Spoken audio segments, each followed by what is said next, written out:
ابتدا ہے رب جلیل کے ببرکت نام سے جو دلوں کے بیت خوب جانتا ہے۔ تمام ویورز کو السلام علیکم۔ کوکاف کا ذکر آپ نے بچپن میں بہت سی کہانیوں میں یقیناً سنا ہوگا۔ 1980 کی دہائی میں پیدا ہونے والے افراد یقیناً اس سے ضرور محظوظ ہوئے ہوں گے، اور 90s کی دہائی میں پاکستان ٹیلی ویژن پر اینک والا جن نامی ڈرامہ سیریز میں کوکاف کا ذکر بارہا سنا ہوگا، اور اس سے ملتے جلتے کئی ڈرامے یقیناً آپ نے دیکھے ہوں گے، لیکن شاید آپ کو معلوم نہیں کہ کوکاف اصل میں کہاں ہے، اور کیا اس جنوں پریوں کی وادی میں جایا جا سکتا ہے، اور جنات اور پریوں کی حقیقت کیا ہے۔ اس کے علاوہ بہت سی دلچسپ معلومات کوکاف کے متعلق آج آپ کے ساتھ شیئر کریں گے، لہٰذا ویڈیو میں ساتھ بنے رہیے گا۔ چینل کو سبسکرائب کرنے کے ساتھ بیل آئیکن کو بھی ضرور دبا دیجیے، کیونکہ آپ کو اسی طرح کی دلچسپ اور معلوماتی ویڈیوز باقاعدگی کے ساتھ دیکھنے کو ملتی رہیں گی۔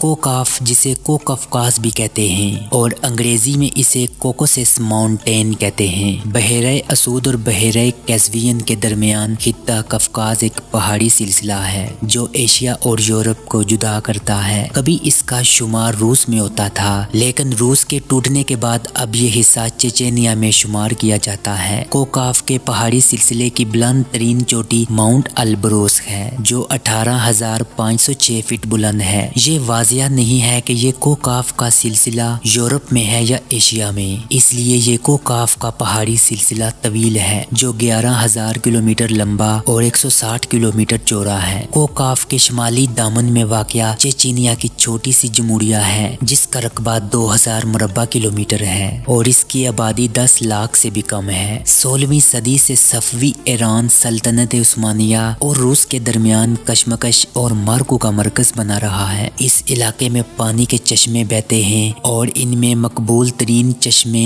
نارزن، بریومی اور یاسین توکی شامل ہیں، اور ان کے قریب مشہور صحت گاہیں تفریحی مقامات واقع ہیں جہاں روسی لوگ سوویت زمانے سے آرام و سکون کرنا پسند کرتے تھے۔ شمالی قفقاز کے آلات موسمی طور پر خود کو ڈال لیتے ہیں، اونچے پہاڑ گرم جنوبی ہواؤں کو وہاں پہنچنے نہیں دیتے اور یوں ٹھنڈی ہوائیں اس علاقے تک نہیں پہنچتی۔ جارے میں شمالی قفقاز میں کڑاکے کی سردی نہیں پڑتی اور گرمیوں میں دریائے کوبان کی وادیوں میں چاول جیسی فصل لگانے کے لیے سازگار آلات ہوتے ہیں، اور وہاں سے شمال کی طرف چاول اور کہیں نہیں کاشت کیا جا سکتا۔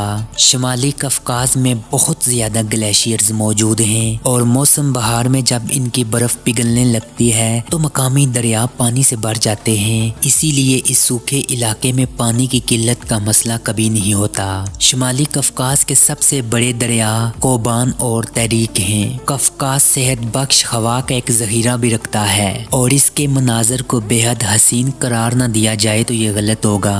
روس کے کوہ پیماؤں کو قفقاز سے بڑا لگاؤ ہے، اکثر کوہ پیما اہل بروس کو سر کرنے کی کوشش کرتے ہیں۔ قفقاز کی وادیوں میں کوہ پیماؤں کے کئی کیمپ اور مقام میں تبردہ اور تمب میں ماؤنٹین سکینگ کے اڈے بھی قائم ہیں۔ شعبہ سیاحت کے حوالے سے قفقاز کی پہاڑی سلسلوں کی صلاحیت یورپ کے کوہ ایلپ سے کم نہیں ہے۔ پاکستان، ہندوستان، ایران میں کوکاف کے متعلق جنوں اور پریوں کی بے شمار قصے کہانیاں مشہور ہیں جو نہ صرف عوام میں سینہ بہ سینہ منتقل ہوتے رہے ہیں بلکہ بچوں کی کہانیوں میں باقاعدہ لکھے جا رہے ہیں۔ ہو سکتا ہے اس میں کچھ صداقت بھی ہو، کیونکہ بعض اسلامی کتب میں کوکاف کے جنات کا تذکرہ بھی ملتا ہے۔ ہو سکتا ہے یہ ویران جگہ جنات کا مسکن ہو، لیکن تصدیق کرنا مشکل ہے۔ باقی اللہ ہی بہتر جانتا ہے اس میں کتنی سچائی ہے۔